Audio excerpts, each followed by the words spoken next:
faut que je fasse une vidéo, ça fait 6 mois que j'ai rien fait là. Ah, le livreur, j'arrive. Bonjour. Mais pourquoi vous avez une arme? Où est-ce que je suis? Oh non, me dites pas que j'ai été tué et qu'on m'a réincarné dans un autre monde. Oh, le scénario ultra original. Bon, regardons les alentours et tentons de récolter des informations. Ouais, je suis bien dans une classe. J'ai peut-être été réincarné dans le corps d'un prof dans un animé. Ah, ça sonne. J'ai peut-être une idée. Ils m'en font avec une grosse tête d'un télo. Toi, le chauve, qu'est-ce qu'on a vu la dernière fois en cours? Chauve, moi, sérieusement? Haha, on m'a pas sorti depuis longtemps celle-là. Déjà mes parents m'ont dit que je suis pas chauve, mes cheveux sont juste invisibles et très timides. Ils se montrent pas à tout le monde. Et au dernier cours, vous nous avez rien dit puisque c'est votre premier jour aujourd'hui. Vous êtes le nouveau prof de ce club d'éducation civique. Ok, du coup notre première leçon d'éducation civique portera sur le fait que l'habit ne fait pas le moine. Je pensais que votre camarade Calvicier était un minimum intelligent et sérieux puisqu'il ressemble à un perso qu'il est, mais avec son délire de cheveux invisibles, j'ai vu que non, c'est un idiot. Du coup, on va rester dans cette thématique et je vais vous présenter des animés dans lesquels le personnage principal semble faible, mais en réalité surcheaté. Sur ce, let's go!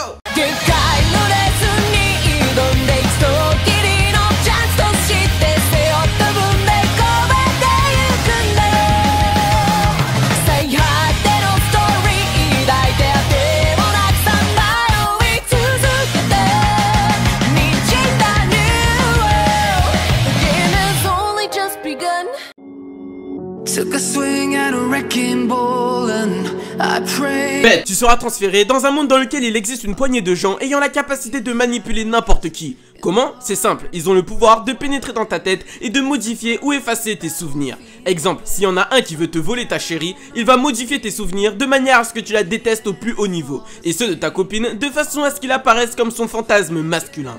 Toi, tu mettras un terme à la relation et elle tombera éperdument amoureuse de lui. Dans notre animé, tu suivras deux jeunes hommes, Tsukasa et Hiroki. Le premier est calme et giga intelligent, et l'autre est vif et très gentil. Ces derniers ont ses pouvoirs de manipulation et vont travailler pour une société qui les utilisera pour leur business illégal. Cependant, nos personnages principaux vont commencer à vouloir vivre leur vie d'eux-mêmes. À ce moment, une lutte entre la société pour laquelle ils travaillent et eux va commencer. Alors déjà, concentre-toi quand tu vas regarder l'animé, parce que les personnages vont aller dans les souvenirs de leurs victimes pour les changer. Ce sera ultra galère de suivre. Il y aura des moments où tu seras peut-être perdu, tu ne seras passionné dans la réalité ou dans des souvenirs. Tu ne comprendras pas certaines choses et tu verras qu'il y aura des manipulations venant de partout. Et quand je te dis partout, c'est vraiment partout. En réalité, aucun personnage ne sera 100% bon ou mauvais. Et oui, même les dirigeants de la société ne sont pas foncièrement mauvais. Et même nos persos principaux ne seront pas forcément bons. Tu verras aussi que l'auteur a pour théorie que c'est notre vécu qui nous donne notre personnalité. En effet, tu verras des personnages qui, juste avec leurs souvenirs modifiés, vont complètement partir en couille et avoir une personnalité différente de celle qu'ils avaient avec leurs souvenirs originaux. C'est comme si l'auteur nous disait que personne ne naissait bon ou mauvais. Et toi, t'en dis quoi? Est-ce que tu penses que si tu avais eu une vie complètement différente de celle que tu as, ta personnalité elle aussi serait différente? Ou au contraire, es-tu sûr que quoi que tu vives, tu resteras le même? Tu es né avec ta mentalité, tes goûts, tes codes moraux et rien ne pourront les changer.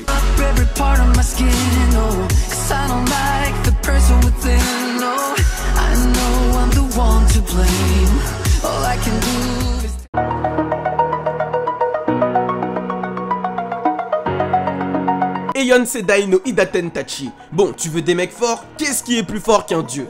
Perso, je vois pas. Dis-moi, j'attends. Dans cet animé, on va suivre des dieux à gueule d'ado prépubère. Il y a environ 8000 ans, des dieux sont apparus sur Terre pour sauver l'humanité qui se faisait littéralement exterminer par des démons. Ces dieux ont décidé de sceller les démons pour en finir avec eux. Cependant, une poignée de ces dieux ont survécu à la Grande Guerre et doivent maintenant faire l'éducation des nouveaux dieux n'ayant jamais connu cette période de conflit et étant donc plus faibles que l'ancienne génération. Mais tu dois t'en douter, les démons eux aussi n'ont pas tous été exterminés et ces derniers préparent leur revanche contre ces dieux faiblards. Après je dis faiblards, mais les nouveaux dieux sont capables de faire le tour de la Terre en moins d'une journée et de détruire tout un continent si l'envie leur prend. Donc pas si faiblards que ça finalement. Alors cet animé a été un grand choc. Encore une fois, vu le chara-design, je m'attendais à un animé claqué pour enfants. J'étais à deux doigts d'arrêter le visionnage. L'animé est incroyable. Les combats sont trop beaux à voir. Les chara-design finalement qui me repoussaient sont un vrai plus. C'est coloré, c'est vivant et ça te donne envie toi aussi d'aider nos héros dans leurs combats. Par contre, à contrario de son chara-design enfantin, tu vas vraiment voir des trucs de fou. Comme ce sont des dieux, ils sont à la limite de l'immortalité. Du coup, quand ils s'entraînent, ils se font souvent tordre le cou, transpercer, etc. Tu verras tout le temps du sang. Ce que j'ai bien aimé aussi, c'est que tu comprendras que nos déités ne captent pas vraiment ce qu'est le bien et le mal. Ils ont pour mission de protéger les humains et de tuer les démons. Donc ils le font. Ils ne sont pas mués par une certaine justice. Si tu es un démon, même si tu es un enfant, un bébé, ils te tueront car c'est leur mission. D'ailleurs, qu'en penses-tu? Faut-il éliminer obligatoirement quelque chose qui a le potentiel de s'avérer être une menace plus tard? Et ce, même si cette chose est innocente pour le moment. Sinon, doit-on alors attendre qu'elle fasse quelque chose d'interdit pour l'éliminer, quitte alors à mettre en danger des innocents? J'attends donc ta réponse, peut-être que tu sauras me convaincre.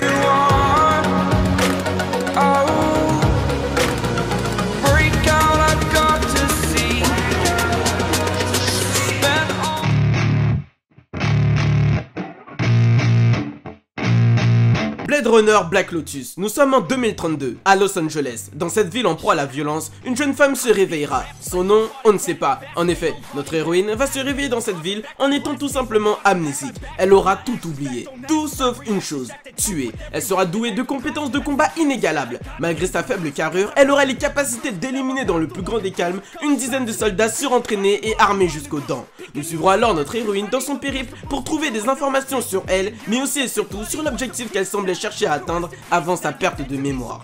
Alors déjà, sache que les animés de ce style me brisent les purnes. Je suis pas fan des mondes cyberpunk, futuristes et sombres en même temps. Mais j'ai fait un effort et je dois te dire que j'ai été agréablement surpris avec cet animé. Déjà, tu vas suivre une gauche cheatée en personnage principal. On va pas se mentir, c'est rare. D'autant plus que notre héroïne n'aura pas le temps pour les scènes clichés qu'on voit venir à des kilomètres. En fait, elle me fait pas mal penser à Levi de SNK, mais en encore plus hardcore. Elle va très peu parler et les rares fois où tu la verras ouvrir la bouche, c'est soit pour te menacer ou pour t'arracher un membre pendant un combat. Elle n'aura aucune hésitation à te tuer. Elle est tellement forte que sa puissance lui permet de ne pas faire de stratégie élaborée. Si elle veut te tuer, même si t'es entouré de l'Akatsuki, même si t'es sous la protection des mecs les plus vénères en combat du monde, elle va te tuer et les tuer en bonus s'il la gêne. En 2 épisodes, on avait grave avancé dans l'histoire. Donc si t'as pas peur du sang, que tu veux voir des têtes rouler dans tous les sens et que t'aimes les histoires de ce style, fonce.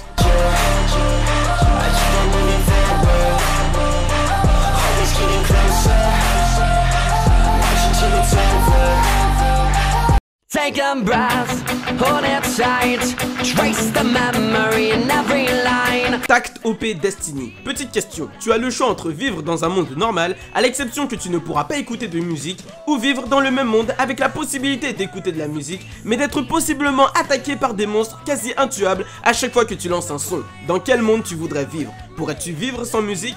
Dans Tact OP, c'est un peu le même délire. Une météorite s'est écrasée sur Terre et a donné naissance à des monstres attirés par la musique.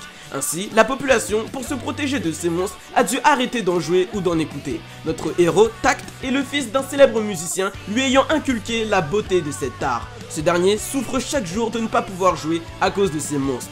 Cependant, un beau jour, il va découvrir qu'il est un chef d'orchestre de Musica. Il a la capacité de contrôler une jeune fille douée d'armes et d'une force redoutable en combat, lui permettant de tuer ces monstres.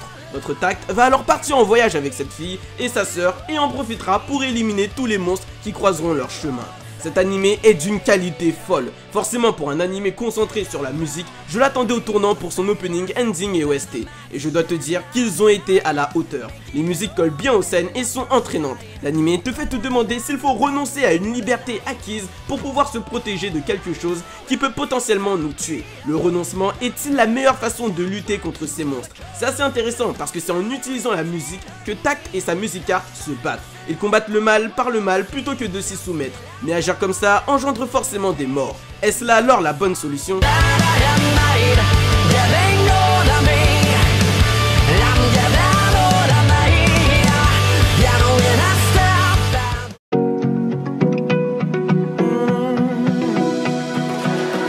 Shin no Nakama. Nous serons dans un monde dans lequel chaque personne à partir d'un certain âge reçoit une bénédiction qui va influencer le reste de sa vie. En effet, si ta bénédiction par exemple est d'être le boss des croissants au beurre, tu es injouable au niveau international quand il faut faire des croissants, quoi que tu en dises, même si tu trouves ta bénédiction éclatée, même si tu hais faire des croissants, tu devras passer le reste de ta vie dans ce domaine. À toi d'adapter le domaine comme tu veux, de manière à ne pas te faire chier, mais tu seras dans le croissant game que tu le veuilles ou non. Ta personnalité va même petit à petit évoluer de façon à convenir à ce domaine. Nous suivrons Red. Évidemment, je ne vais pas te dire sa bénédiction. Ce dernier, à cause de sa bénédiction et de celle de sa sœur, a été forcé à faire certaines choses très dangereuses. Red a eu malgré tout de la chance, car il a réussi à remplir entièrement la mission de sa bénédiction. Cette dernière ne lui sert donc plus à rien. Ainsi, il va enfin pouvoir faire ce qu'il a toujours voulu faire. Ouvrir une boutique de vente d'herbe.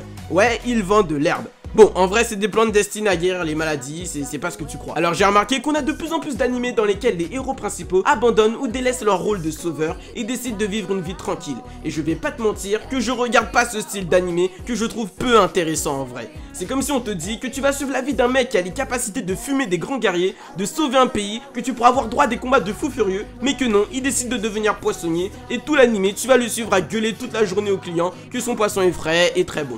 Perso, ça me donne pas plus envie que ça. Bah là, non. En fait, notre héros sera certes un herboriste banal, mais il décidera de protéger sa ville en luttant contre les divers problèmes qui viendront à lui. Et comme on est dans un monde fantastique et surtout mature, les problèmes seront assez dangereux et intéressants pour te captiver. Car dans ce monde, tu verras que les gens pourront mourir, enfants comme adultes. Il y aura de vrais enjeux et des vrais choix à faire. En fait, il sera herboriste, mais tu le verras plus hors de sa boutique que dedans. D'autant plus que j'ai bien aimé la petite relation amoureuse qu'il aura avec son assistante. J'avoue que je m'y attendais pas vraiment et que j'ai bien kiffé le fait de le suivre dans sa vie de couple. Car là, ce sera pas la phase de séduction. Ce ne sera pas dit explicitement, mais ils seront en couple et vivront ensemble. Du coup, t'as l'ambiance champ de bataille et l'ambiance vie de couple dans le même animé. Ça te permettra de souffler de temps en temps et de voir des moments assez cool. Try to replace you with somebody out there. If I didn't chase you, would you even care?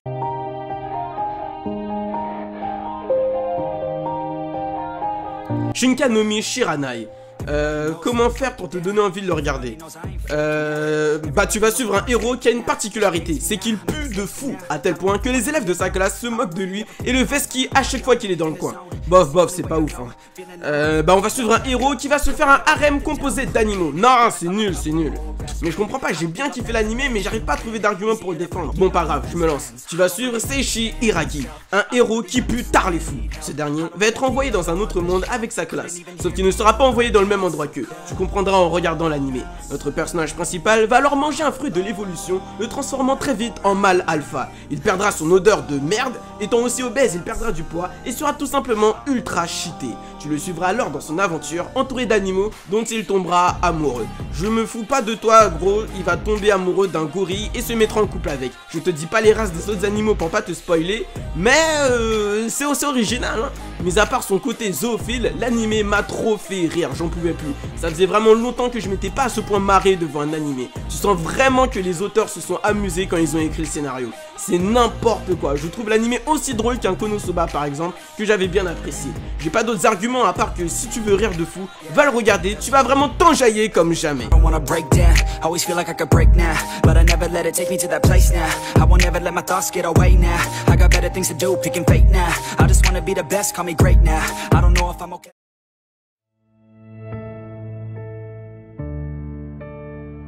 Sekai Saiko no Assassin. Alors là, tu vas suivre un vieillard connu comme étant le meilleur assassin de l'histoire. Celui-ci va se faire assassiner et son âme sera envoyée devant une déesse. Cette déesse lui demandera d'assassiner le héros d'un autre monde car ce héros s'avérera être un danger dans le futur. En échange, elle lui permettra de choisir ses compétences de combat dans le monde magique dans lequel il sera réincarné. Notre vieillard va accepter et se retrouvera dans ce nouveau monde. Alors j'ai trouvé le scénario ultra original. C'est pas tous les jours que tu suis un héros qui a la maturité d'un vieux et qui doit assassiner le héros de son monde. Le truc avec cet animé, c'est qu'il y a le cliché de la personne invoquée dans un autre monde qui est surpuissante et qui se fait un harem. Mais là, c'est super bien amené, à tel point que chaque nouvelle go va apporter vraiment quelque chose à l'histoire. Le héros aussi est sincère, il leur dit qu'il les manipule et n'a besoin d'elles que pour ses propres fins. Notre héros étant un vieillard mentalement et habitué à plein de situations, il va pas perdre ses moyens devant les frappes qui seront avec lui pendant son aventure. Il ira aussi à l'essentiel, il aura pas peur de tuer, de manipuler et de voler, mais il fera tout ça quand même avec une certaine classe et avec certaines valeurs. D'ailleurs, c'est intéressant parce que notre héros va se plaindre d'avoir été manipulé dans sa vie antérieure et forcé à vivre une vie qu'il n'aura pas choisie pour le profit d'une tierce personne et fera exactement la même chose avec son harem, à tel point que nous pouvons nous demander si finalement l'auteur semble vouloir nous faire comprendre que dans notre univers, c'est manipuler ou être manipulé, qu'il n'y a pas de troisième alternative. Soit tu fais ce qu'on t'ordonne, soit tu ordonnes aux autres.